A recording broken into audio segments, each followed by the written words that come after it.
My name's Sam Collier and I'm part of Haunted Auckland as an investigator. What made you want to become a ghost hunter? It's being interested in the paranormal is something that I've always been interested in. It's something that I've always known. Even as a young kid, growing up, I was always interested in the ghost stories, and I think it was coming from a love of horror movies as well, when my older brothers would try and scare me and say that these movies were based on true stories. And then instead of being scared of it, I would go and research these true stories, and my interest for the paranormal developed from there. We don't really have roles as such. I would like to consider myself as an investigator, someone who goes into the field and with the rest of the team collects data and recordings, and then we go back home and review hours after hours of recordings of audio and video. There aren't really any equipment that definitely track or communicate with the paranormal. Usually what we would use is something that collects data, something like a video camera or an audio recorder. If we base, say for example, if a ghost can move something or can make a noise or can change temperature, we like to believe that maybe it's made up of some sort of energy. So usually devices that might detect energy, say for example EMF meters that detect electromagnetic fields, or digital thermometers that detect change in temperature, or data loggers even, that will collect data from a long period of time while you're in the room. So all things that will collect data and record, and then we can go back and review.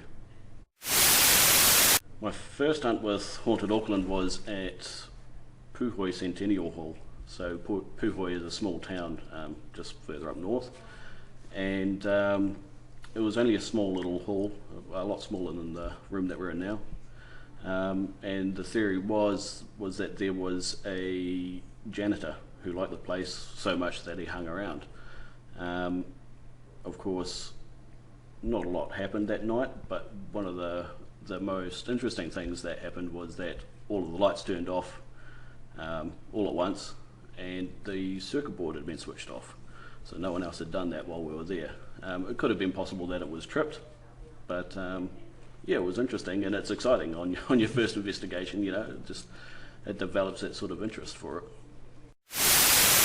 Have you proven that ghosts exist yet?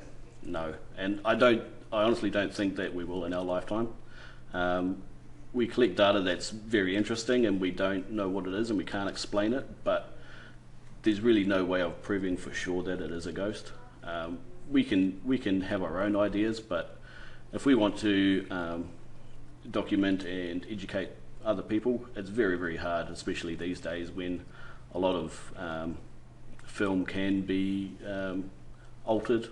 Some people like to do that. We don't, but it is very hard to convince other people that paranormal exists.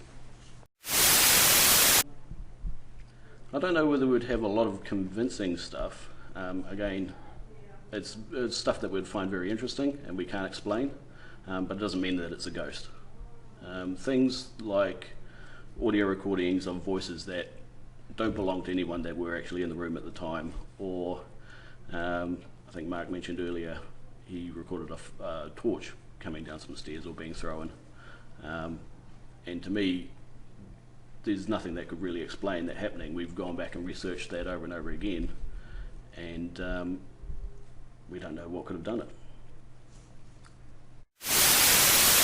Worst experience while on a hunt? I think they've all been good experiences. I think it is, what's the word for it?